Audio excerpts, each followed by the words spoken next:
주의 임재 앞에 잠잠해 주 여기 계시네.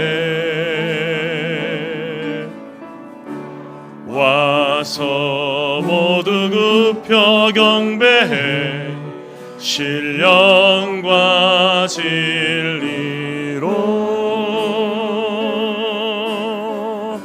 순결하신 주님 거룩한 존전에 주의 임재 앞에 잠잠해 주 여기 주의 영광 앞에 잠잠해 주의 영광 앞에 잠잠해 주의 빛 비치네.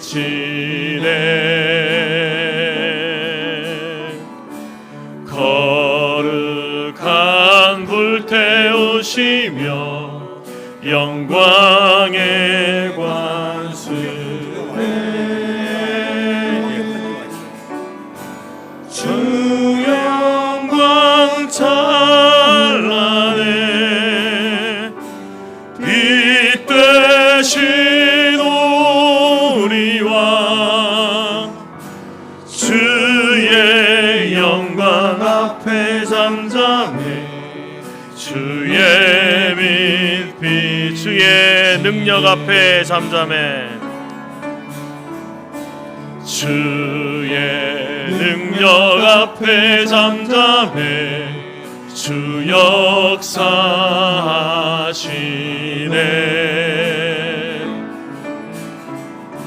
죄 사하고 치유하시는 놀라운 주네. 주 믿는 자에게 능치 못함 없네. 주의 능력 앞에 잠잠해 주 역사하시네.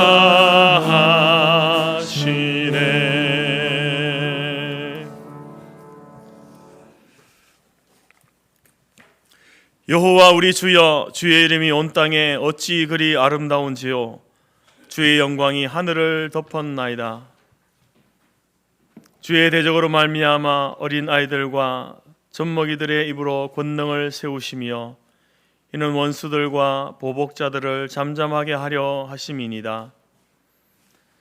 사람이 무엇이기에 주께서 그를 생각하시며 인자가 무엇이기에 주께서 그를 돌보시나이까. 그를 하나님보다 조금 못하게 하시고 영화와 존귀로 관을 씌우셨나이다. 주의 손으로 만드신 것을 다스리게 하시고 만물을 그의 발 아래 두셨으니 곧 모든 소와 양과 들짐승이며 공중의 새와 바다의 물고기와 바닷길에 다니는 것이니이다. 여호와 우리 주여, 주의 이름이 온 땅에 어찌 그리 아름다운지요. 아멘.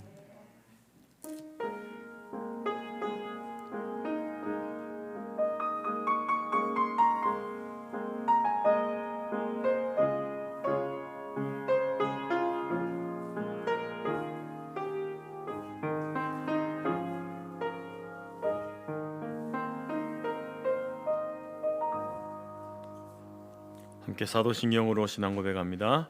나는 전능하신 아버지 하나님 천지의 창조주를 믿습니다. 나는 그의 유일하신 아들 우리 주 예수 그리스도를 믿습니다. 그는 성령으로 잉태되어 동정녀 마리아에게서 나시고 본디오 빌라도에게 고난을 받아 십자가에 못 박혀 죽으시고 장사된 지 사흘 만에 죽은 자 가운데서 다시 살아나셨으며 하늘에 오르시어 전능하신 아버지 하나님 우편에 앉아 계시다가 거기로부터 살아있는 자와 죽은 자를 심판하러 오십니다. 나는 성령을 믿으며 거룩한 공교회와 성도의 교제와 죄를 용서받는 것과 몸의 부활과 영생을 믿습니다. 아멘. 찬송가 2장입니다.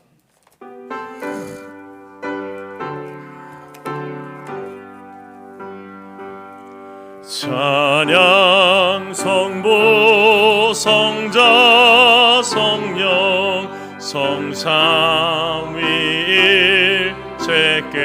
성삼위일체께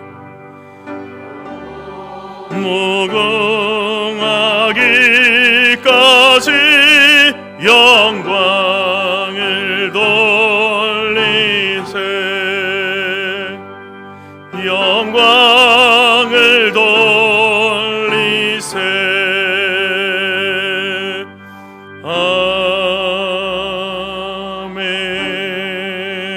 아멘. 교동문 찬송가 뒤편의 77번 요한복음 3장입니다.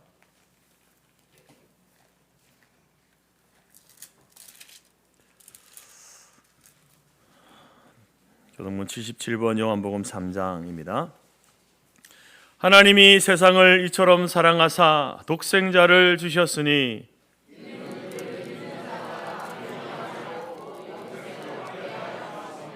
하나님이 그 아들을 세상에 보내신 것은 그로 말미암아 세상이 구원을 받게 하려 하심이라. 믿지 아니하는 자는 하나님의 독생자의 이름을 믿지 아니하므로 그 정죄는 이것이니 곧 빛이 세상에 왔으되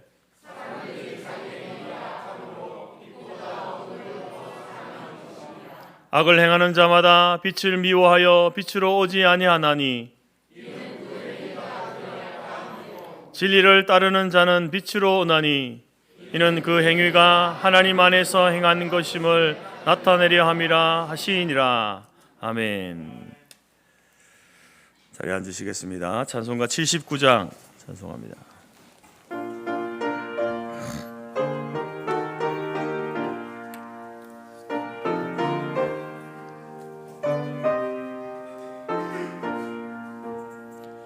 주 하나님 지으신 모든 세계 내 마음속에 그리어볼 때 하늘의 별 울려 퍼지는 뇌성 주님의 권능 우주에 찬네 주님의 높고 위대하심을 내 영혼이 찬양하네 주님의 높고 위대하심을 내 영혼이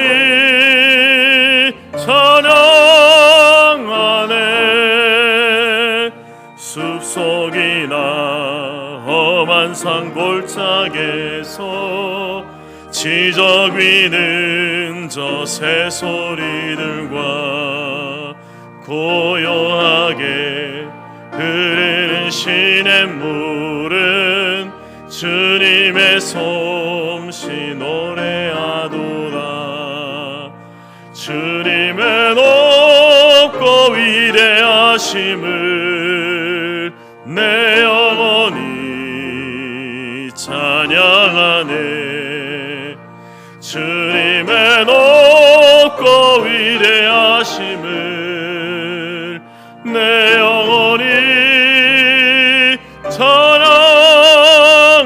찬양하네 주 하나님 독생자 아낌없이 우리를 위해 보내주셨네 십자가에 피 흘려 죽으신 주 내 모든 죄를 대속하셨네 주님의 높고 위대하심을 내 영혼이 찬양하네 주님의 높고 위대하심을 내 영혼이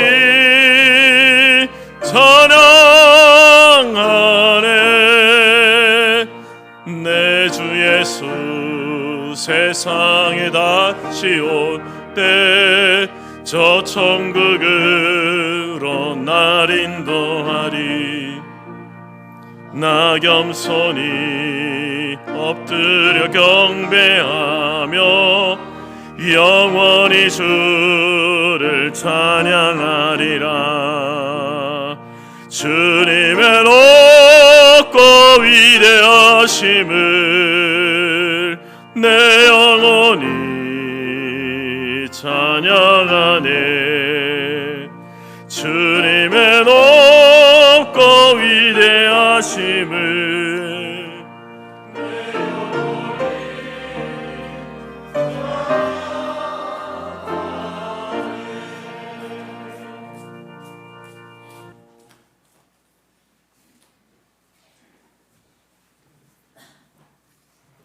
사랑과 은혜가 풍성하신 아버지 하나님,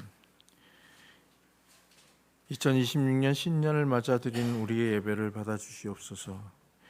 이 시간 갈급한 심령으로 주님께 나아왔사오니 영적으로 마른 땅과 같은 저희에게 물을 주시며 시내와 같은 주님의 성령을 저희에게 내려주시옵소서. 대저 저희는 다 부정한 자 같아서 저희의 의는 잎사귀같이 시들며 저희의 죄가 바람같이 우리를 몰아가나이다. 저희는 교만과 아집에 얽매여 자신을 내려놓지 못했음을 회개합니다. 얽매이기 쉬운 교만과 아집을 버리고 인내로서 오직 우리 앞에 당한 경주를 달려가게 하여 주시옵소서. 그리하여 이 일의 끝이 시작보다 낫게 하시고 참는 마음이 교만한 마음보다 나음을 알게 하여 주시옵소서. 도울 힘이 없는 인생이나 재물을 의지하지 말고 오직 주님만 의지하여서 어떠한 경우에도 요동하지 않기를 원하오니 주님, 저희의 간구를 들어주시옵소서. 너희 행사를 여호와께 맡기라. 그리하면 너희 경영하는 것이 이루리라고 하신 말씀대로 모든 것을 맡길 수 있는 은혜를 허락하여 주시옵소서. 세상의 미련한 것들을 택하사 지혜로운 자들을 부끄럽게 하시고 세상의 약한 것들을 택하사 강한 것들을 부끄럽게 하시는 주님, 저희와 같이 어리석고 약한 자들을 불러주시고 사랑하여 주심을 감사드립니다. 여호와 하나님, 사람이 무엇이기에 주께서 그를 알아주시며 인생이 무엇이기에 그를 생각하시나이까. 사람은 헛것 같고 그의 날은 지나가는 그림자 같으니이다 라고 하였으며, 또한 여호와를 자기 하나님으로 삼는 백성은 복이 있도다라고 다윗은 노래하였습니다. 주님, 급변하는 국대 정세 속에 갈 길을 잃고 차진 나락으로 빠지기 쉬운 우리나라를 불쌍히 여겨주시고 기독교의 바른 정신과 가치관이 세워지고 이단과 사이비 무리들이 이 땅에서 사라지게 하옵소서. 재건교단과 우리 성터교회를 인도하셔서 오직 주님만 바라보며 어려워도 바른 길을 걷도록 노력하는 교회가 되게 하옵소서. 공동체의 가정이 세워지고 성경 말씀이 중심이 되어 가정 내의 갈등이 해소되고 바른 신앙이 계승되게 하옵소서. 우리 아들들은 어리다가 장성한 나무들과 같으며 우리 딸들은 궁정의 양식대로 아름답게 다듬은 모퉁이 돌과 같으며 곳간에 양식이 있어 감사의 찬양을 드리는 우리 공동체로 삼아 주시옵소서. 오늘도 말씀을 전파하는 목사님에게 성령의 은총과 건강을 주셔서 말씀을 듣는 가운데 하나님의 섭리를 바로 깨달을 수 있는 영안이 열리게 하옵시며 주님의 사랑을 체험하기를 원하옵나이다. 남은 순서도 주님께 맡기며 예수님 이름으로 기도드렸습니다.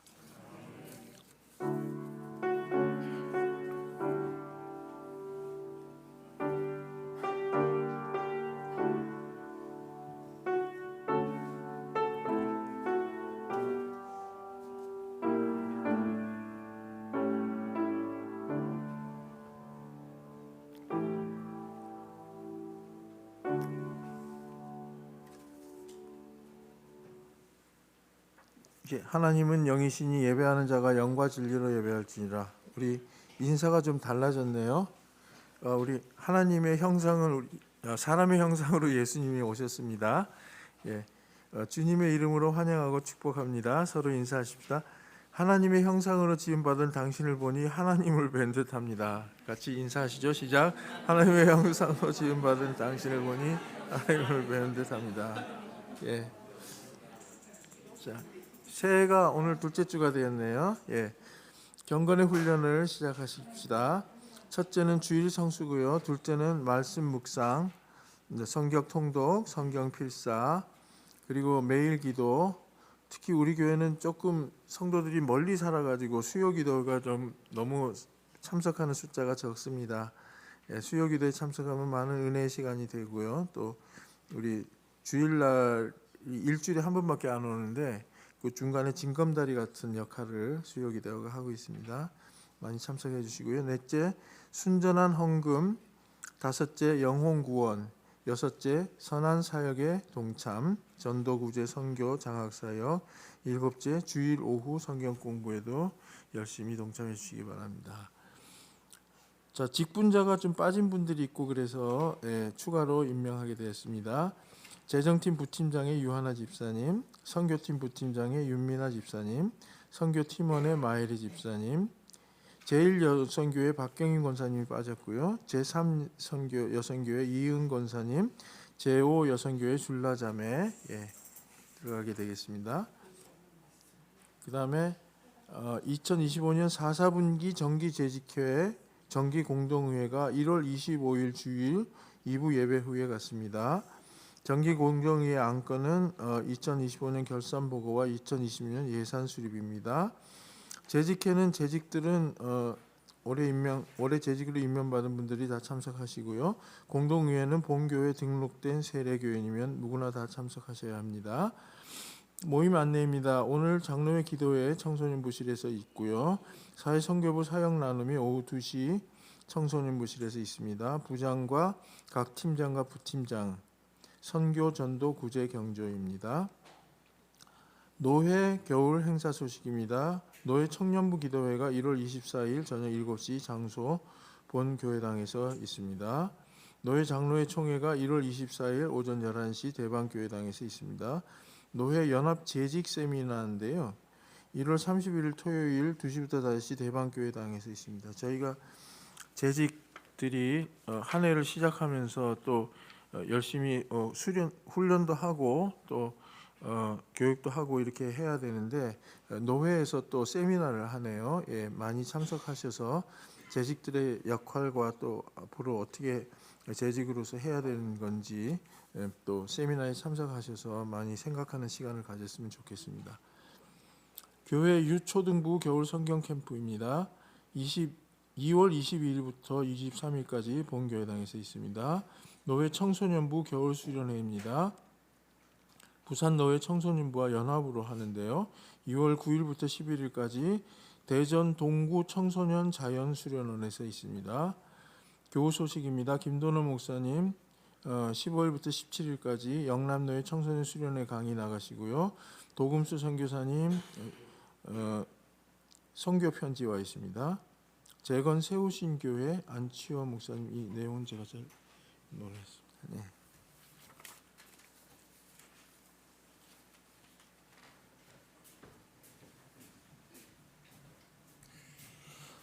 그리고 오늘 새벽에 우리 김승민 사모, 김도노 목사님의 이제 장모 되시죠. 김승민 사모 모친께서 소천하셨습니다. 재건 후암교회 출석하시는 이제 이남주 권사님이신데요. 근데 이제 요즘 장례식장 잡기가 힘들어가지고 아마 내일 월요일 오후 3시 이후에 빈소가 마련됩니다. 서울 성모 병원 장례식장 5호실이고요. 내일 오후 3시부터 조문이 가능하니까 참고해 주시고 또 성도의 사랑으로 위로해 주시면 좋겠습니다. 발인은 수요일 새벽에 이렇게 발인을 하게 됐습니다. 유족들을 위해서 기도해 주시면 감사하겠습니다. 찬송가 51장 찬양하면서 준비한 예물 드리겠습니다.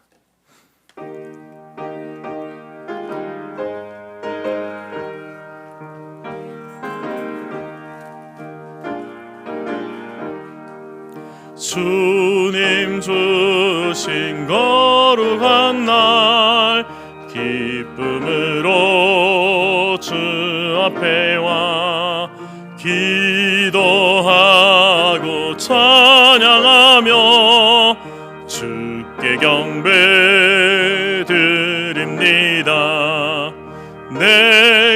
주신 귀한 물질 하나님께 드리오니 기뻐 받을 제물로서 연락되게 하옵소서. 내게 있는 귀한 것을 주님 앞에 다 바쳐도 주님 주신 큰 사랑엔 부족할 것뿐입니다. 구원하신 나의 주님 크신 은혜 생각하면 주께 힘써 바치겠네. 아까울 건 무엇이랴. 내가 받은 모든 것은 하나님의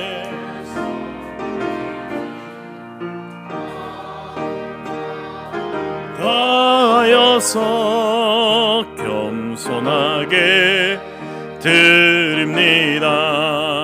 주님 기뻐 받으시니 바치는 나 즐겁도다. 복의 근원 하나님께 영원토록 감사하리. 아멘. 기도하겠습니다. 하나님 감사합니다. 오늘도 하나님의 우리에게 베푸신 그 사랑과 은혜 기억하고 감사함으로 주님 앞에 나오게 하신 것 감사드립니다. 우리가 또 빈손으로 나오지 아니하고 귀한 예물을 저마다의 기도의 제목과 함께 하나님 앞에 올려드렸습니다. 오 하나님이여, 우리의 기도를 들어 응답하여 주시옵소서. 우리 가운데 늘 하나님 앞에 감사의 제목을 가지고 살아갈 수 있는 복된 인생들이 될 수 있도록 인도하여 주시옵소서. 이 한 해를 시작하면서 하나님께서 우리에게 베푸신 은혜를 감사하며 또한 이 한 해 베푸실 은혜를 기대하며 살아갈 수 있는 우리 모두가 될 수 있도록 인도하여 주시옵소서. 그래서 우리의 고백 가운데 모든 것이 하나님의 은혜입니다. 그런 고백이 우리 삶 속에 날마다 넘쳐나는 저희들의 삶이 될 수 있도록 인도하여 주시옵소서. 특별히 우리에게 날마다 일용할 양식으로 채워주시니 감사합니다. 그 하나님의 은혜와 사랑을 잊지 않게 하시고 늘 겸손함으로 하나님 앞에 우리에게 주어진 삶을 살고 또 우리에게 맡기신 책임을 잘 감당하는 주의 청지기들이 다 될 수 있도록 인도하여 주시옵소서. 하나님, 또 어머니를 여의고 상을 당한 유족들 위로하여 주시옵소서. 저들에게 천국의 소망과 재림의 소망을 주셨사오니 그 소망과 그 믿음으로 이 슬픔을 잘 이겨나가게 하시고 모든 장례 절차 가운데 하나님의 복음의 말씀과 은혜가 넘쳐나는 시간들이 될 수 있도록 역사하여 주옵소서. 예수님의 이름으로 기도드립니다. 아멘.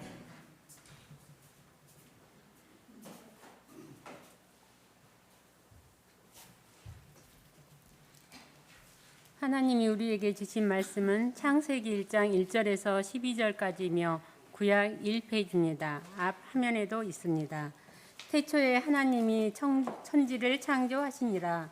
땅이 혼돈하고 공허하며 흥함이 깊음 위에 있고 하나님의 영은 수면 위에 운행하시니라. 하나님이 이르시되 빛이 있으라 하시니 빛이 있었고 빛이 하나님 보시기에 좋았더라. 하나님이 빛과 어둠을 나누사 하나님이 빛을 낮이라 부르시고 어둠을 밤이라 부르시니라. 저녁이 되고 아침이 되니 이는 첫째 날이니라. 하나님이 이르시되 물 가운데 궁창이 있어 물과 물로 나뉘라 하시고 하나님이 궁창을 만드사 궁창 아래의 물과 궁창 위의 물로 나뉘게 하시니 그대로 되니라. 하나님이 궁창을 하늘이라 부르시니라. 저녁이 되고 아침이 되니 이는 둘째 날이니라. 하나님이 이르시되 천하의 물이 한 곳으로 모이고 묻히 드러나라 하시니 그대로 되니라. 하나님이 묻을 땅이라 부르시고 모인 물을 바다라 부르시니 하나님 보시기에 좋았더라. 하나님이 이르시되 땅은 풀과 씨 맺은 채소와 각기 종류대로 씨 가진 열매 맺는 나무를 내라 하시니 그대로 되어 땅이 풀과 각기 종류대로 씨 맺은 채소와 각기 종류대로 씨 가진 열매 맺은 나무를 내니 하나님 보시기에 좋았더라. 아멘.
감사합니다.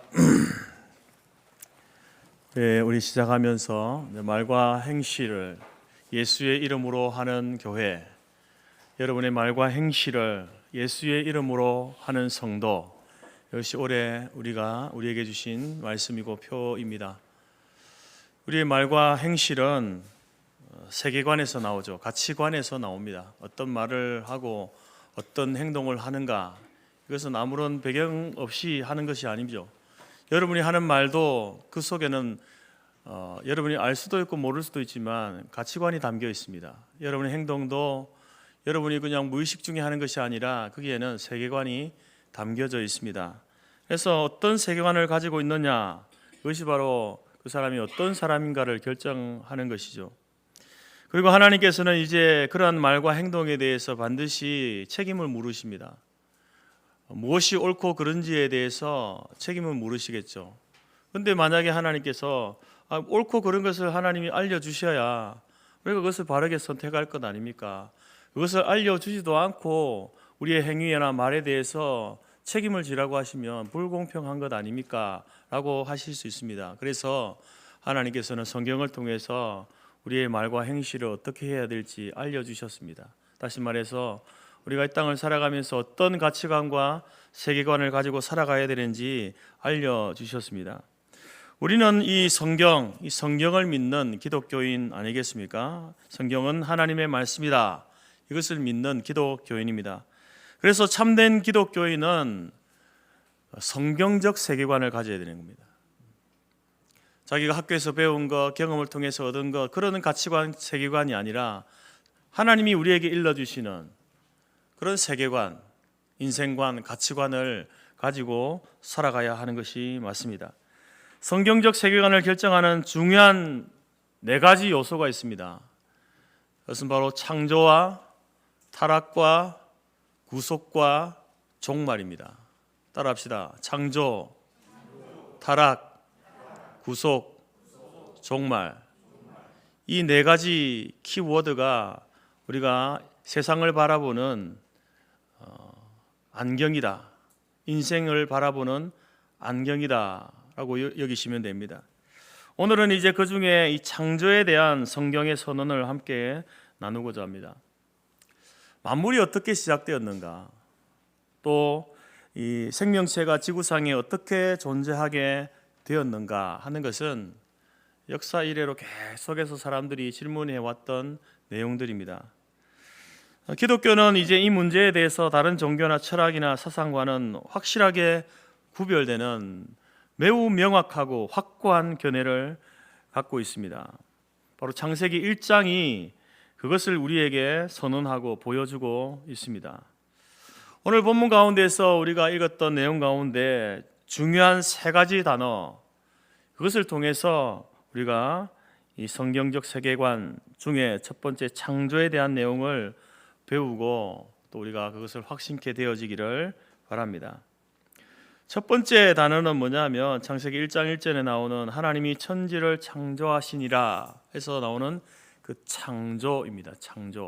창조라는 단어를 여러분 기억하십시오. 이 말은 다시 말해서 우주와 그 안에 존재하는 모든 보이는 것들과 보이지 않는 것들은 하나님께서 태초에 만드셨다라고 하는 말이죠.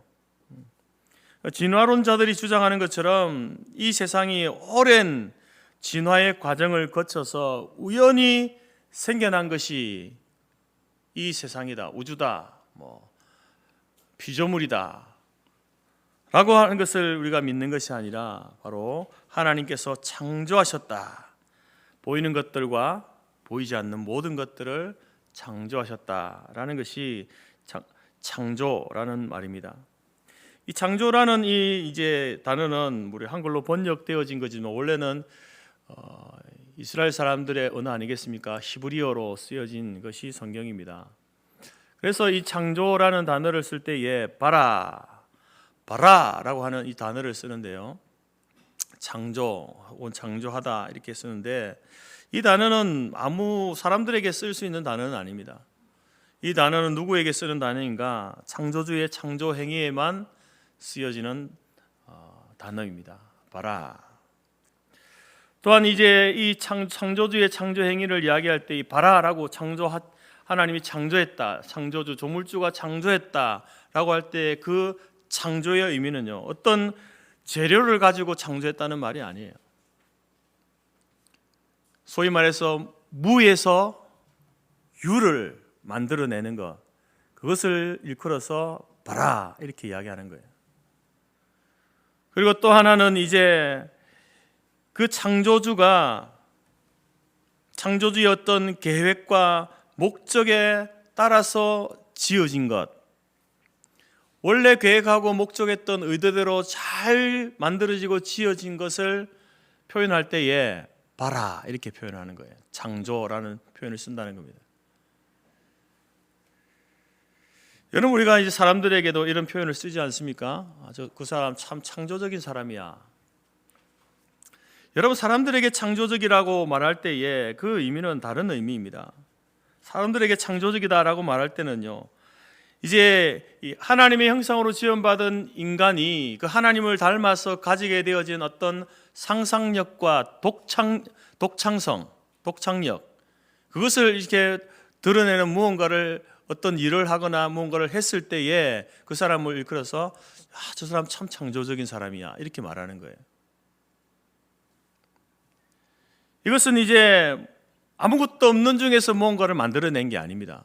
사람들에게 쓸 때에는 기존의 무언가를 새롭게 했을 때에 창조적이다라고 이런 표현을 쓰죠. 그래서 사람들에게 표현하는 창조적이다는 이 말은요, 하나님의 창조성을 반영하는 작은 모방을 표현할 때에 창조적이다라고 표현을 쓰는 거예요. 그래서 정확한 이 창조라는, 바라라는 단어는요, 사람에게 쓸 수 있는 단어가 아닙니다. 하나님께만 쓸 수 있는 단어죠. 이처럼 하나님께서는 인생과 인간과 모든 피조물들을 하나님께서는 창조하셨습니다. 그러나 여러분, 진화론자들은 이 세상이 존재하게 된 것을 뭐라고 이야기합니까? 우연이다 이렇게 이야기합니다. 성경은 우리에게 이 세상은 창조되었다라고 말하지만 소위 과학자들, 세상 사람들은 우연히 존재하게 되었다 이렇게 이야기합니다. 우연한 돌연변이와 우연한 자연 선택의 결과로 되어졌다. 어떤 특별한 목적이나 계획이 있어서가 아니라 그냥 확률적 사건의 그런 누적으로 되어진 것이다. 아니, 시간이 흐르다 보니까 우연히 만들어진 것이 우주이고 인간이다라는 거예요. 여러분, 우리는 학교에서 이것을 배우잖아요. 이런 진화론을 우리가 배웁니다. 그것이 과학적이라고 사람들은 생각하는 거예요. 이성적이고 합리적이다라고 생각합니다. 그러나 여러분, 우리가 엄밀하게 더 따지게 되면요, 진화론이 우리에게 이야기하는 것, 이것은요, 인간의 한계를 여실히 드러내어주는 것, 인간이 한계가 있는 존재다라는 사실을 드러내어주는 그런 가설에 불과합니다. 왜냐하면 진화론이라고 하는 것은요, 그 전제가 뭡니까? 관찰 가능한 자연 현상만 가지고 우주와 그리고 생명의 기원을 설명하려 하는 거예요. 다시 말해서 눈에 보이는 것만 가지고 우주가 어떻게 존재하게 되었는지, 생명이 어떻게 존재하게 되었는지를 설명하려고 하는 거예요. 그러나 여러분, 우리가 아는 것은 무엇입니까? 눈에 보이는 세상도 있지만, 눈에 보이는 것도 있지만 눈에 보이지 않는 것도 있습니다. 근데 우리의 한계는 뭡니까? 관찰 가능한, 눈에 보여지는 자연 현상만 가지고 우리의 존재에 대해서 이야기를 한다. 우주의 존재에 대해서, 기원에 대해서 이야기한다 라는 것은, 인간은 눈에 보이는 것만 믿고 사는 존재이구나, 이것을 우리의 한계를 이야기해 주는 것밖에 되지 않습니다. 그리고 여러분, 진화론은 이제 계몽주의 시대 이후에 자연주의적인 철학 배경하에서 이제 만들어진 것이죠. 그러면서 우주의 기원, 세계의 기원에 대해서 이야기하면서 세계가 어떤 특별한 목적이나 목적 없이도 존재할 수 있다라는 그런 전제하에서 출발되어진 거예요. 그래서 그들이 어떤 개념을 도입했냐면은 우연이라는 개념을 도입한 거예요. 여러분, 이러한 주장이 왜 문제가 될까? 왜 특별히 우리 기독교인에게는 문제가 될까요? 그것은요, 바로 이 성경이 우리에게 이야기하는 것과 정면 충돌하기 때문에 그렇습니다. 특별히 여러분, 창세기 1장 1절에서 태초에 하나님이 천지를 창조하시니라 라고 이 말씀, 이 한 절 말씀을 통해서 성경은 우리에게 무엇을 이야기합니까? 먼저 시작하면서 우리에게 이렇게 선언을 하는 거예요. 하나님은 존재하신다. 여러분, 성경은 우리에게 하나님의 존재에 대해서 동의를 구하거나 설명하려고 하지 않습니다. 동의를 구할 수 있는 문제도 아니고 설명한다고 해서 이해될 수 있는 문제가 아닌 거죠. 우리의 어떤 인간의 이성의 범위를 넘어서는 존재가 하나님인데, 그분을 인간이 이성으로 설명을 한다고 해서 여러분, 그 설명이 되겠습니까? 그것이 이해가 되어지겠습니까? 그래서 성경은 그것을 우리에게 동의를 구하지 않아요. 여러분, 하나님이라는 분이 계시는데 여러분, 그 하나님의 존재를 여러분이 믿으시겠습니까? 인정하시겠습니까? 그렇지 않겠습니까? 이렇게 동의를 물어보는 게 아니에요. 그냥 성경은 하나님은 존재하신다 이렇게 이야기하는 거예요. 창세기 1장 1절이 그걸 이야기하는 거예요. 그러면서 또 하나 뭐를 이야기합니까? 그 하나님께서 우주 만물을 지으셨다, 창조하셨다. 태초에 하나님이 천지를 창조하셨다 이렇게 선언을 하는 거예요. 여러분, 하나님의 존재가 관찰 가능한 일입니까? 아니, 눈에 보이지 않는 분이잖아요. 일단. 근데 여러분, 과학은 관찰 가능한 현상을 연구하잖아요. 하나님은 눈에 보이는 분이 아니에요. 관찰할 수 있는 분이 아니에요.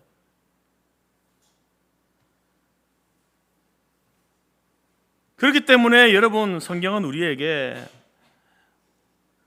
어떤 경험적 지식을 제공해 주기 위해서 기록한 것이 아닙니다. 우리에게 요구하는 게 뭡니까? 창세기 1장 1절을 통해서 너희들이 이것을 믿느냐, 믿지 않느냐, 믿음을 요구하는 거예요. 하나님은 존재하신다. 하나님은 천지 만물을 창조하셨다. 이것을 믿겠느냐, 믿느냐, 믿지 않느냐를 물어보는 거예요. 그리고 우리는 어떻습니까? 예, 하나님의 존재를 믿습니다. 하나님이 천지를 창조하신 것을 믿습니다. 라고 이제 시작되는 것이 창세기예요. 그게 우리의 신앙입니다.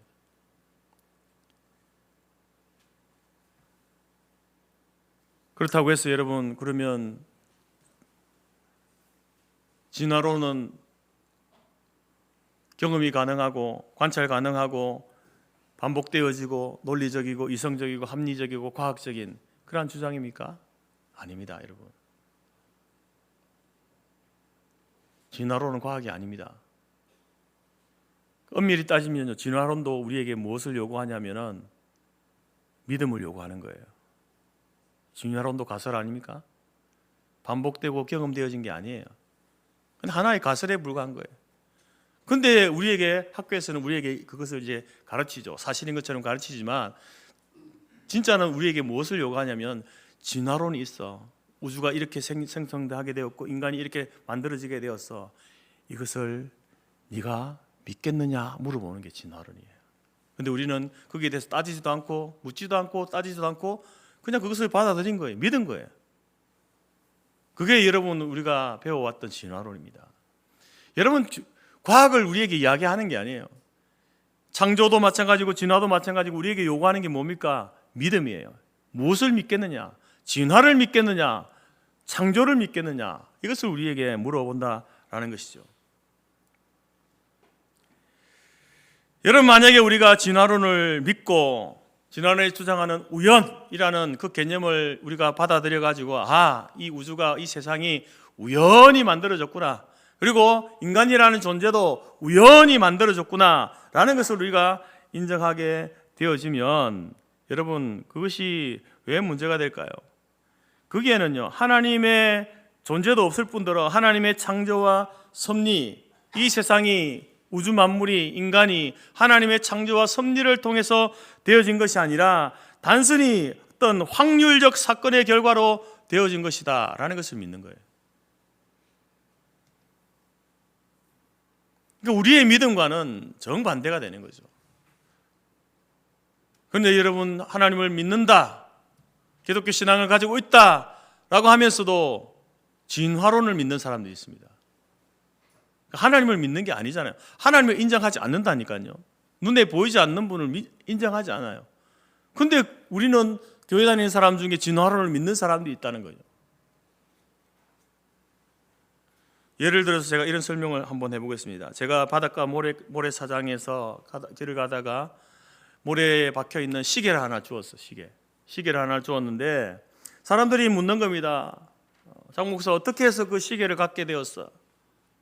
라고 물었을 때에 제가 이렇게 대답을 해주는 겁니다. 이 시계는 오랜 시간을 거쳐가지고 우연이라는 사건들이 반복되면서 그렇게 만들어진 거야.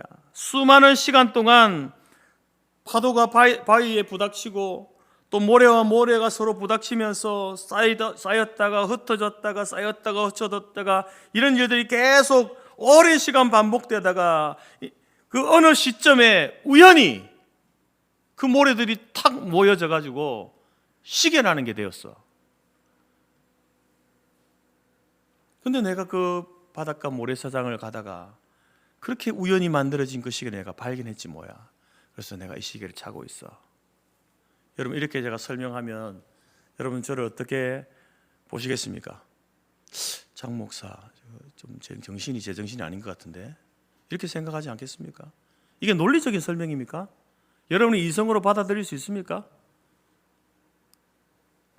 다르게 설명해 보겠습니다. 이 시계는 파도와 바람과 모래가 서로 부닥치면서 오랜 시간을 거쳐서 우연히 만들어낸 것이 아니라 이 시계는요, 저기 스위스에 있는 시계 장인이 사람들에게 시간을 알려주려는 의도와 목적을 가지고 한 땀 한 땀 손으로 이렇게 만들어낸 시계입니다. 그런데 어떤 사람이 피서를 와서 바닷가에 와서 피서를 즐기다가 이 시계를 잃어버렸네요. 모래 속에 파묻혀 버렸네요. 근데 제가 길을 가다가 모래사장을 걷다가 그 시계를 발견했지 뭡니까? 그래서 제가 이 시계를 차고 있습니다. 이렇게 설명했다고 한다면 여러분, 어느 이야기가 더 믿을 만합니까? 어떤 설명이 더 논리적이고 이성적입니까? 무엇을 믿으시겠습니까? 여러분, 사람이라는 존재는 시계보다 더 정밀하고 복잡한 존재 아닙니까? 동식물들도 마찬가지고 하늘에 있는 별과 해와 달들도 마찬가지입니다. 그런데 그런 것들이 어떻게 존재하게 되었는가라고 설명할 때에 우연히 시간이 흐름에 의해서 뭔가 우연이라는 사건들이 계속 반복되다가 우연히 탁 생겨난 게 이 우주야. 그렇게 생겨난 게 사람이야. 물론 이렇게 진화의 과정을 거쳐서 되었다고 하지만 그 존재가 바로 생명이라는 존재야. 여러분, 이게 과학적입니까? 논리적입니까? 이성적입니까?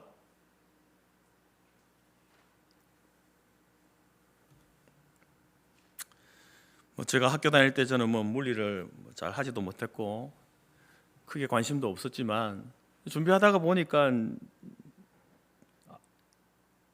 알게 된 게 있는데, 우리 지구가 속한 지구라는 별이 있잖아요, 그죠? 지구가 속한 그 우주를 태양계라고 하죠. 맞습니까? 우리 지구가 있는 수금지화 뭡니까? 태양이 있고, 그죠? 이걸 태양계라고 하는 거예요. 태양을 중심으로 이제 돌고 있잖아요. 그래서 태양계라고 합니다. 근데 여러분, 이 우주 안에 이 태양계, 우리 지구가 속한 태양계가 속한 또 우주가 있는데 그걸 뭐라고 하는지 아세요? 은하계라고 합니다. 은하계. 우리가 하늘의 별을 막 이렇게 있는 그 타원형으로 있는 그 별들, 하늘의 별들을 보신 적 있죠? 그걸 은하수라고 하잖아요, 그죠? 그런 이제 수많은 별들이 있는 그 속에 이제 우리가 태양계가 있고 그리고 지구가 있는 거예요. 그럼 우리는 태양계 속에 있고 은하계 속에 있습니다. 그런데 여러분, 이 우주에 그 은하수가 얼마나 될까요? 우리가 지구가 속한 태양계가 속한 은하계가 이 우주에 몇 개가 될까요? 보니까 1990년대에는요. 그때 이제 허블 망원경, 우주 망원경 있지 않습니까? 그게 이제 개발되어져 가지고 그것을 가지고 우주를 관측했는데 그때 이제 수천 개의 은하를 이렇게 관측했다는 거예요. 발견했다는 거예요. 눈으로 직접 보게 된 거예요. 이제 그걸 보지 못하던 것을. 근데 허블 망원경으로 이제 그걸 보게 되는 게 수천 개인데 그걸 전체 우주로 이렇게 넓혀 봤을 때에 그 은하계가 이 우주 속에 몇 개 있냐 대략 짐작으로 했을 때에 약 1000억 개가 있다. 1000억 개입니다. 1000개가 아니고 1000억 개. 이 은하계가 1000억 개가 있다는 거예요. 그게 1990년대 이제 알게 된 거죠. 그런데 여러분 2016년 이후에 허블 망원경보다 더 정밀한 관측과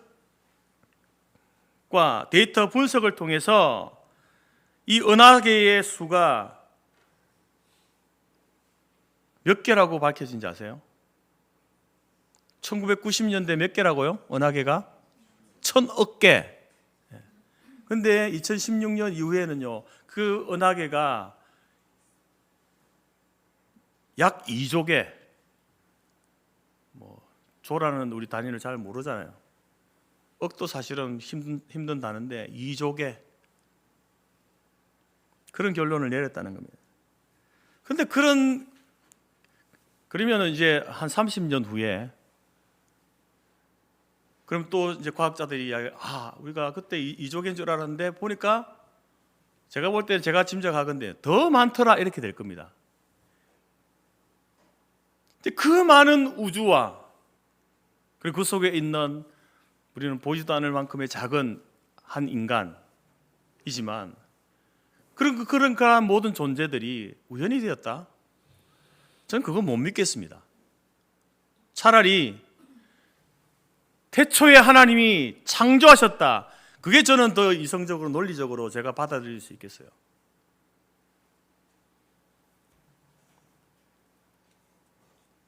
여러분은 어떻습니까? 이 세상이 우연히 존재한다. 그것을 믿겠습니까? 아니면 신적인 존재에 의도된 창조물이다. 하나님께서 창조하셨다. 이것을 믿겠습니까? 무엇을 믿으시겠습니까? 무엇을 선택하시겠어요? 여러분의 선택은 자유이지만 그 선택에 대한 책임은 반드시 하나님이 물으십니다. 성경이 그것을 우리에게 이야기하고 있는 거예요. 그래서 바른 믿음이 중요한 겁니다. 창세기 1장 1절은 우리에게 선언합니다. 그리고 우리에게 믿음을 요구하는 거예요. 태초에 하나님이 천지를 창조하시니라. 이 창조의 신앙으로 무장하는 저와 여러분이 되기를 바랍니다. 두 번째로 여러분 우리가 관심을 가져야 될 단어가 오늘 본문에서 단어가 뭐냐면 좋았다, 좋았더라 라고 하는 단어죠. 4절과 10절과 12절에 있는데 이 단어는 히브리어로 이제 토브라는 말입니다. 토브, 영어로 굿이라는 표현이죠. 창조가 뭐였습니까? 바라, 좋다, 선하다, 굿이라는 말은 뭐라고요? 히브리어로 토브.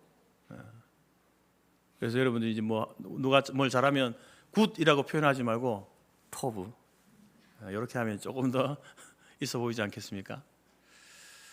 여러분 이 토브 하나님께서 이제 피조물을 지으시는 그 과정 가운데에서 이렇게 평가를 하시는데 참 좋다, 좋았다 이렇게 이야기하죠. 이것은요, 이 좋다는 말은 미적으로 아름답다 이런 말이 아닙니다. 참 내가 예쁘게 아름답게 잘 지었어 이런 말이 아니에요. 하나님 그렇게 그 의도로 말씀하신 게 아니고 이 좋다라는 말은 어떤 의미냐면 원래 하나님이 만들고 지으려고 했던 계획이 있어요. 의도가 있습니다. 그 의도된 대로 지어졌다. 내가 계획하고 설계한 대로 이 피조물이 인간이 만들어지고 지어졌다. 그때에 하나님께서 뭐라고 표현하십니까? 좋았더라 이렇게 말씀하시는 거예요. 또한 하나님의 그 목적에 합당하게 질서와 조화를 이루었다라는 말이 바로 토브라는 말입니다. 신학자들은 이 토브라는 이 단어에 대해서 여러 가지로 해석을 하지만 사실상 핵심은 똑같은데요. 다른 표현으로 이렇게 표현을 합니다. 헤르만 바빙크라는 학자는 이 토브, 좋았다라는 이 말은 그 피조물이 하나님의 영광을 드러내고 인간을 위한 거룩한 터전으로 지어졌다라는 것을 의미한다, 이렇게 말했습니다. 다시 말해서 모든 피조물, 자연 만물, 하나님께서 지으신 이 자연 만물들은요, 하나님의 영광을 드러낸다는 거예요. 하나님의 영광은 다른 말로 하나님의 존재를 이야기하는 거예요.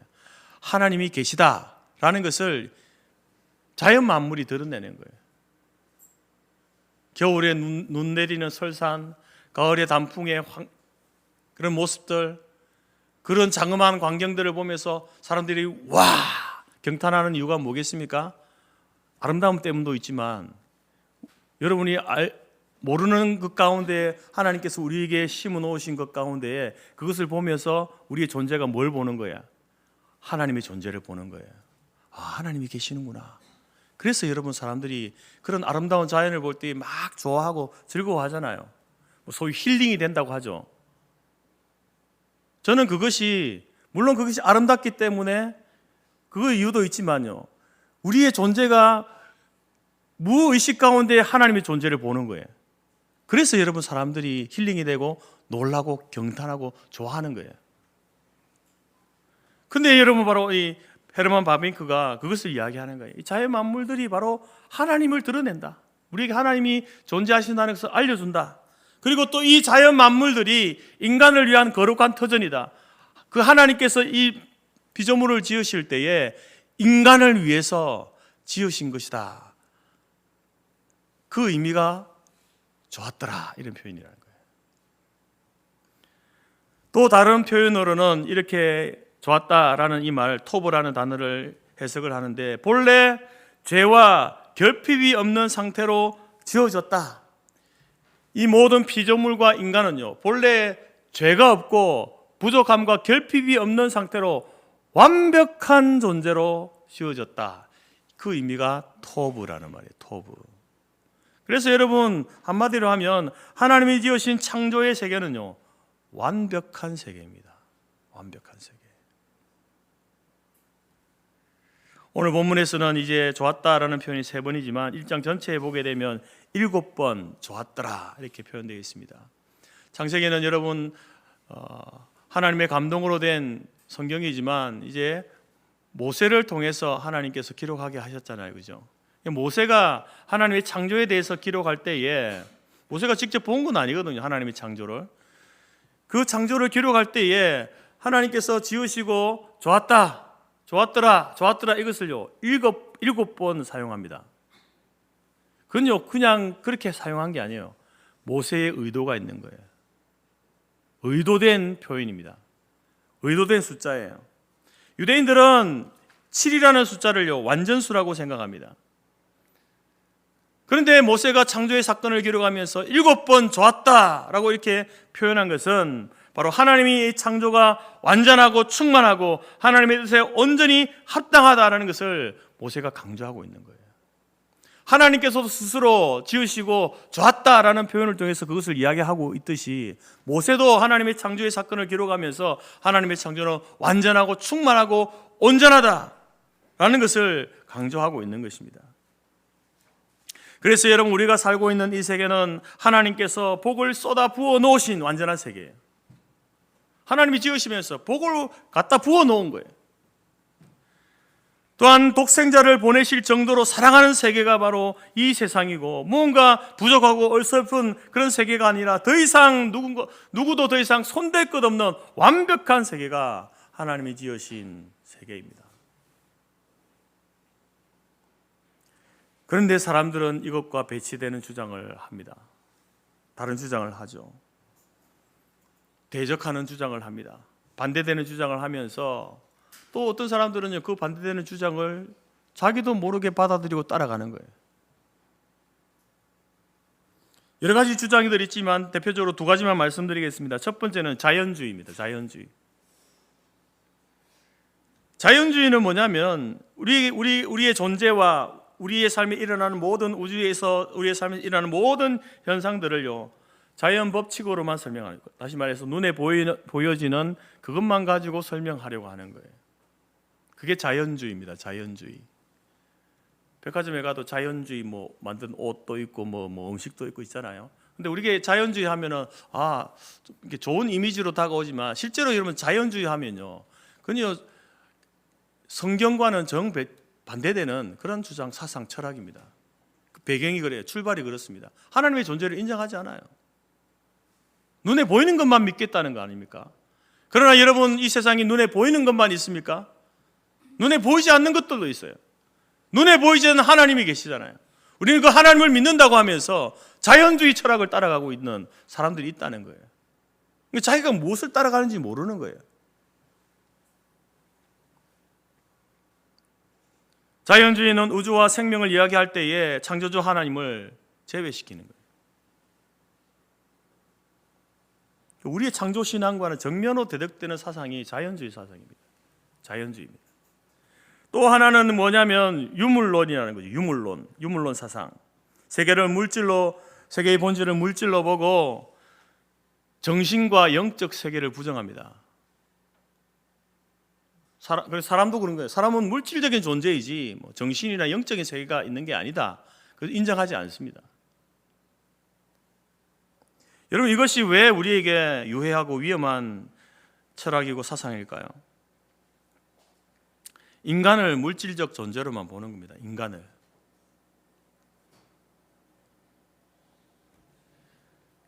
그렇기 때문에 인간의 존엄성을 부정하는 거예요. 유물론은 인간의 존엄성을, 가치를 부정합니다. 인정하지 않습니다. 특별히 개인의 자유가 집단의 이익이나 경제적 조건을 위해서 희생되는 것을 당연하게 생각합니다. 당연하게. 물론 여러분, 우리가 공동체를 위해서 개인이 희생해야 된다 이런 생각들을 여러분 다 가지고 있잖아요. 그죠? 어느 정도 우리가 개인이 희생해야 되지, 전체를 위해서, 그런 마음이 있는데 그거하고 다른 거예요. 유물론에서 이야기하는 개인의 자유가 집단의 이익이나 경제적 조건을 위해서 희생되어야 한다는 것은 어느 정도를 이야기하냐면요, 네 생명을, 공동체 때문에 네 생명을 가져가도 할 말이 없다, 이렇게 되는 거예요.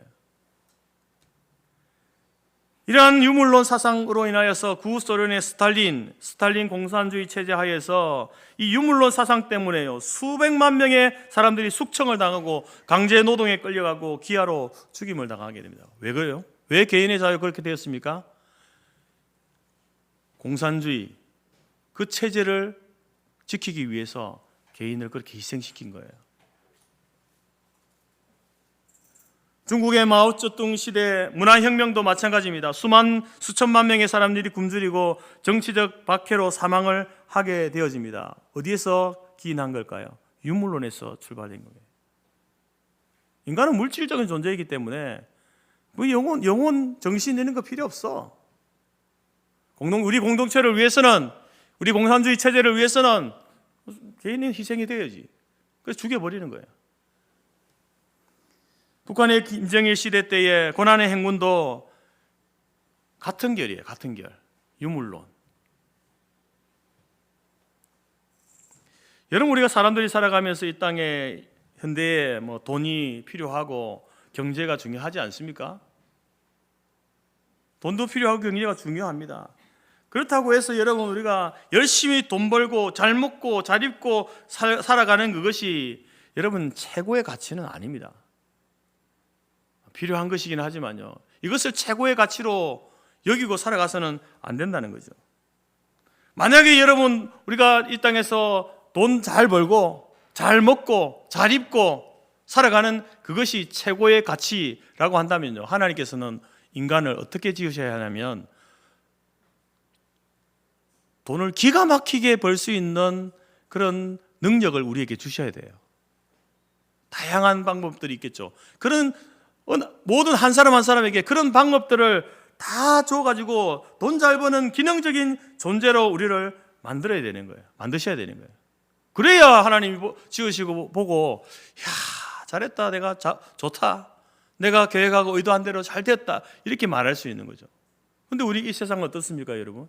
여러분을 살아간 여러분 중에 돈 잘 버는 분도 있죠. 기가 막히게 돈 냄새를 맡고 투자하고 사업하고 하시는 분이 있어요. 근데 다 그렇습니까? 아니잖아요. 기가 막히게 안 되는 데만 투자하고 기가 막히게 이게 뭐 이렇게 안 되는 분들이 있잖아요. 그 돈 잘 버는 사람도 있지만 돈 잘 못 버는 사람도 있어요. 많은 것을 누리면서 부자로 사는 사람도 있지만 또 그렇지 않은 가난한 사람도 있잖아요. 그러면 하나님께서 그렇게 말씀하시면 안 되죠. 이 세상을 만드시고 좋았더라 하면 안 됩니다. 자기 기만 아닙니까?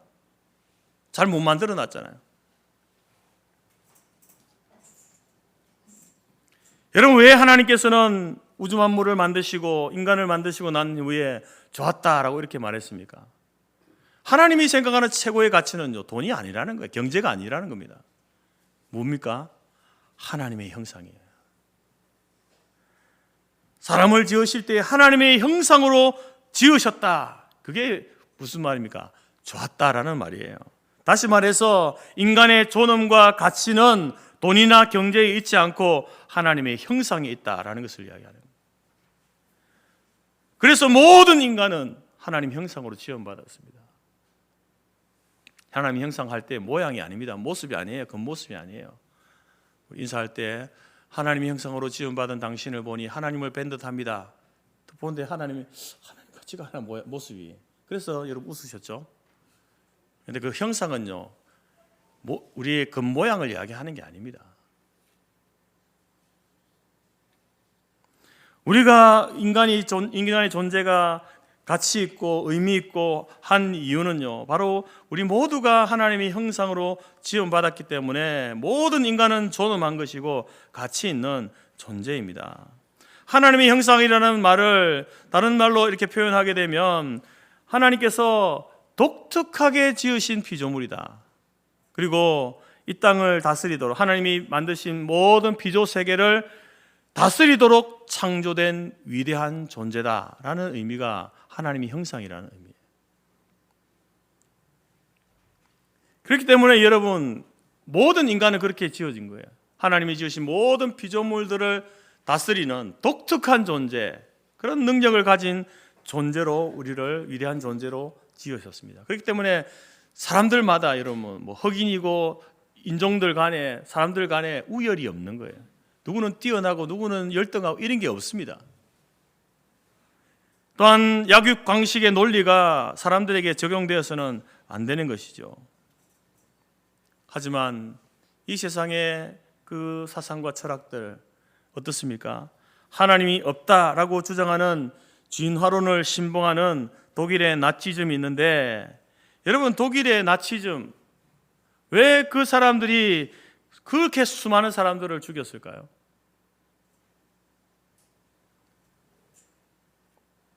독일의 나치즘의 사상에 경도된 그 사람들은 그때 당시에 자신들이 가진 진화된 두개골, 그때 당시 독일 사람들이 가지고 있는 이 두개골이요, 진화된 두개골인데, 이 두개골이 가장 진화된 두개골을 가진 민족이 바로 독일 사람이다, 그렇게 생각했답니다.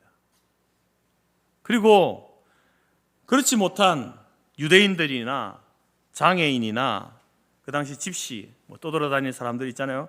그 사람들은 열등하다. 그래서 이 세상에서 없애버리는 것이 인류에 있어서 유익하다라고 그들은 주장하면서 대량 학살을 한 거예요. 오늘날 백인 우월주의자들도 바로 이 나치즘을 앞세우면서 인종 청소를 하고 있는 거예요. 잘못된 철학, 잘못된 사상이 바로 이런 결과를 낳게 된다는 것입니다. 여러분, 이런 세상을 원하십니까? 잘못된 사상, 세계관을 가지고 철학을 가지고 살아가는 이런 세상을 원하십니까? 이런 주장에 여러분 동의하십니까? 어떤 민족은 우월하고 어떤 민족은 열등하기 때문에 열등한 민족은 없애버려도 된다. 동의하십니까? 다시 묻겠습니다. 여러분, 하나님의 창조를 믿으시겠습니까? 진화를 믿으시겠습니까?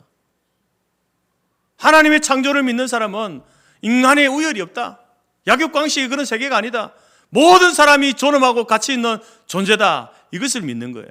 그럼 진화를 믿으면 어떻게 되는 거예요? 우열이 있다. 열등한 민족이 있고 뛰어난 민족이 있고 그 뛰어난 민족을 그것을 잘 개발해가지고 열등한 것을 다 없애버리고 그렇게 발전시켜 나가야 되는 게 이 세계다. 여러분, 그렇게 여러분 이 세상을 살아가시겠습니까?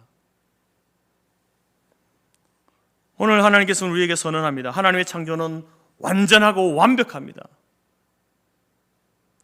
좋았더라, 좋았더라, 심히 좋았더라. 이게 여러분 하나님께서 우리를 창조하시고 난 이후에 우리의 상태에 대해서 이야기하시는 거예요. 이 시각으로 여러분 자신을 바라보고 이웃을 바라보고요, 세상을 바라봐야 되는 거예요. 그런 가치관, 그런 세계관으로 우리의 가치관이, 세계관이 정립될 때에 바르게 제대로 살아갈 수 있다는 겁니다. 세 번째로 여러분 우리가 주목해야 할 단어는요, 이제 11절에 있는 각기 종류대로라는 말입니다. 각기 종류대로. 창조 셋째 날부터 하나님께서 이제 동식물을 지으시는데, 그때 이제 식물도 각기 종류대로 지으셨다, 동물도 각기 종류대로 지으셨다, 이렇게 이야기합니다. 이 종류대로라는 말, 이 종류라는 말이 이제 진화론에서 말하는 종 아니겠습니까? 종. 다윈의 종의 기원이라는 책을 썼잖아요. 그 종. 그 다윈은 이 종의 기원, 시작이 어떻게 시작되었나, 그걸 자기가 이제 연구한 게 그 책에 기록하고 있는 종의 기원이에요. 근데 성경은 그 종의 기원을 뭐라고 합니까? 다윈은 뭐라고 이야기해요? 종의 기원이 진화다, 이렇게 이야기하지만 성경은 뭐라고 합니까? 하나님이 각기 종류대로 만드셨다, 이렇게 이야기하는 거예요. 다른 거죠.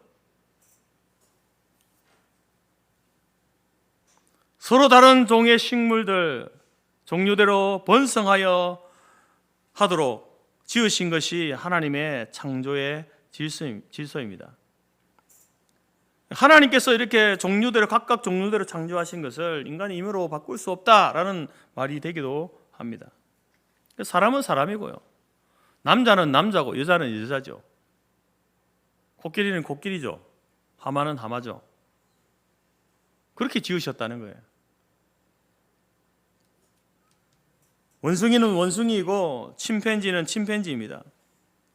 원숭이가 사람이 될 수 없고 사람이 원숭이가 될 수 없습니다. 여러분, 찰스 다윈이 진화론을 주장하면서 인류의 조상이 원숭이다라고 생각한 이유가 뭔지 아십니까? 거기에 거창한 어떤 과학적인 뭐 있을까요? 뭔가? 아닙니다. 다윈이 그렇게 생각한 데는요, 원숭이가 사람을 닮았네. 그러면 원숭이가 우리의 조상이 될 수도 있겠다. 거기서 시작된 거예요. 그것을 증명하기 위해서 다윈이요, 그러면 원숭이가 사람을 닮았네, 사람이 원숭이를 닮았네, 그러면 원숭이가 사람이 되기 위해서는 뭔가 중간에 뭔가 과정이 있을 거야. 중간 과정이 있을 거야. 그래가지고 찾아 나선 게 중간 과정에 있는 화석을 찾아 나선 거예요. 그래서 여러분, 우리가 학교에서 이제 배운 여러 가지 화석들이 나오는데 이런 것들이죠. 오스트랄로피테쿠스 들어보셨죠? 오스트랄로피테쿠스, 북경 원인, 자바 원인, 크로마뇽인, 네안데르탈인. 이건 화석 발견된 그 뼈 화석을 가지고 이제 이름을 붙인 거 아닙니까? 그러면 그것들이 원숭이에서 사람으로 가는 중간 과정의 화석이냐? 다윈은 그거라고 확신하고 발표를 한 거 아닙니까? 근데 여러분, 이 화석들을 다시 한번 정밀하게 조사해 보니까 이 화석이 원숭이가 인간으로 되어진 중간 화석이다, 증거가 될 수 없다라는 결론에 이르게 된 거예요. 우리는 학교에서 중간 화석이다 배웠잖아요. 근데 그게 아니라는 거예요. 어떤 화석은 조작되었고, 어떤 화석은 어떤 다른 동물 화석인데 그것을 이렇게 사람과 원숭이의 중간 화석이다라고 오인을 했고, 특별히 오스트랄로피테쿠스 화석은요, 중간 화석이 아니라 완전한 원숭이 화석이랍니다. 원숭이 뼈라는 거예요. 또한 네안데르탈인이나 크로마뇽인은 중간 화석이 아니라 완전한 인간의 화석이랍니다. 인간의 뼈랍니다. 그래서 우리는 잘못된 걸 믿고 있었던 거예요. 또 여러분, 과거에 이제 사람의 몸에도 그런 진화의 흔적이 있다, 그렇게 여러분 과학자들은 이야기를 했습니다. 진화되기 전에는 필요했던 건데 이렇게 이제 시간이 흐르고 진화가 되다 보니까 별로 필요가 없어진, 태화되어진, 그러니까 흔적만 남은 기관이 있다라고 했는데, 그게 뭐 수백 가지가 됩니다만 그 중에 대표적인 게 뭐냐면 뇌에 있는 뇌하수체하고 우리 이쪽에 있는 맹장, 대표적으로 그렇게 이야기합니다. 이거는 이제 원래 과거에는 이렇게 필요했던 기관인데 이거 우리가 진화가 이렇게 되고 나다 보니까 별로 필요가 없어져 가지고 퇴화되어진 흔적만 있는 거다, 이렇게 이야기했어요. 그런데 여러분, 뇌하수체가 바로 그런 기관입니까? 아닙니다. 뇌하수체는요, 우리 몸의 호르몬 분비하는 데 있어서 너무나 중요한 기관이에요. 맹장도 여러분, 예전에는 저 국민학교 때만 해도 그런 이야기 저는 들었어요. 맹장은 별로 필요 없는, 아무것도 하는 게 없어. 그냥 뭐 가다가 돌멩이 걸리고 머리카락 걸려가지고 맹장염이나 일으키지 별 필요가 없어. 그래서 그냥 잘라버려도 돼, 이런 이야기들을 들었고 그런 줄 알았거든요. 아니라잖아요. 이 맹장도 지금 사람의 면역 기능에 있어서 너무나 중요한 기능을 하고 있는 그러한 기관입니다. 퇴화된 게 아니라는 거예요. 흔적이 아니라는 겁니다. 여러분, 이처럼 이 진화론이 이야기하고 있는 거짓된 정보들을 이야기하려면요, 시간이 부족합니다. 뭐 제가 전문가도 아니기 때문에 다 이야기할 수도 없지만, 저도 이제 이 이야기들을 이제 그 자료들을 참고해서 여러분들이 몇 가지 말씀을 드리는 거예요. 기회가 된다고 한다면 우리가 창조와 진화에 대한 그런 세미나를 통해서 더 배울 수 있는 시간을 가졌으면 좋겠습니다. 하나님께서는 동물과 식물과 남자와 여자를 각각 종류대로 창조하셨습니다. 그 창조하시면은요, 하나님의 의도와 목적이 분명합니다. 그리고 그 창조하시면 완전하고 완벽합니다. 이것이 바로 성경적 세계관 첫 번째, 창조가 우리에게 알려주는 창조의 원리예요. 이 창조라는 이 안경을 끼고 세계를 바라보아야 됩니다. 인간을 바라보아야 되는 거예요.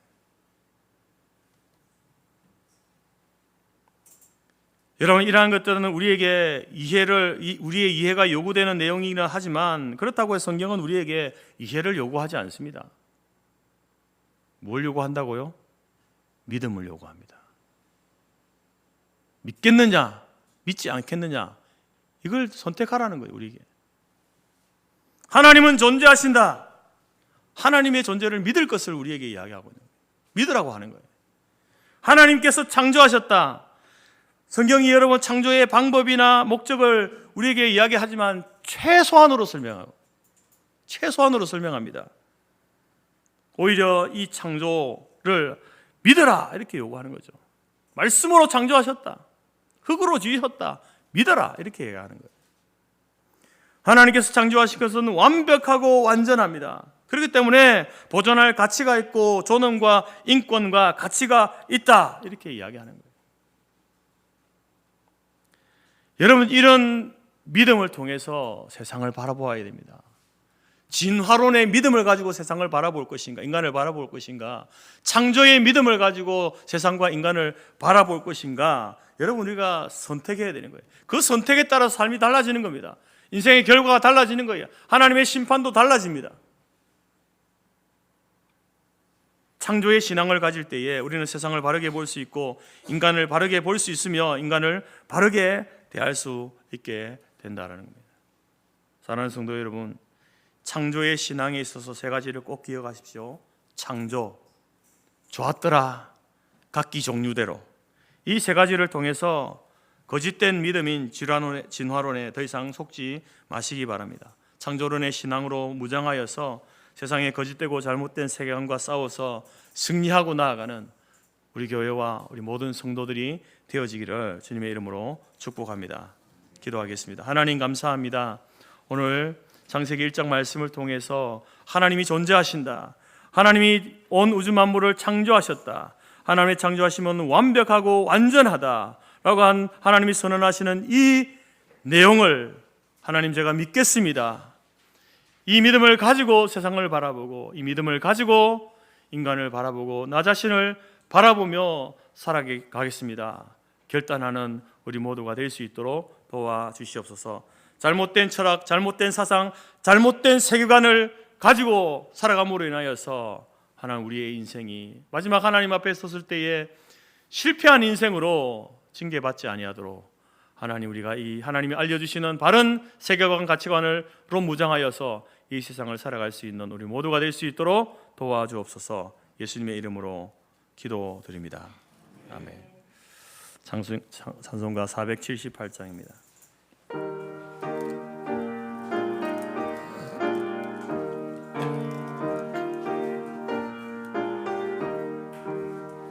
참 아름다워라 주님의 세계는 저 솔로몬의 옷보다 더 고운 백합화 주 찬송하는 듯 저 맑은 새소리 내 아버지의 지으신 그 솜씨 깊도다 참 아름다워라 주님의 세계는 저 아침에와 저녁 놀 밤하늘 빛난 별 망망한 바다와 늘 푸른 봉우리 다 주 하나님 영광을 잘 드러내도다 참 아름다워라 주님의 세계는 저 산에 부는 바람과 잔잔한 시냇물 그 소리 가운데 주 음성 들리니 주 하나님의 큰 뜻을 내 알 듯 하도다 아멘. 기도하겠습니다. 지금은 우리 주 예수 그리스도의 은혜와 하나님 아버지의 크신 사랑과 성령의 교제 교통 충만케 하신 은혜가 한 번밖에 없는 인생을 살아가면서 하나님께서 온 우주 만물과 인생들을 창조하시고 하나님의 의도와 목적에 맞도록 살게 함으로 참으로 바르고 가치 있고 존귀한 존재로 이 땅을 살아가기로 원하시는 그 하나님의 바람대로 창조의 신앙으로 무장하여서 세상의 거짓된 가치관과 싸워 승리하여 하나님이 원하시고 기뻐하시는 인생의 삶을 살기로 마음에 손하고 작정하는 모든 주의 성도들 머리 위에와 그들의 가정과 기업과 자녀와 우리가 속한 성터교회와 재건재단 위에 지금부터 영원토록 함께 있을지어다. 아멘.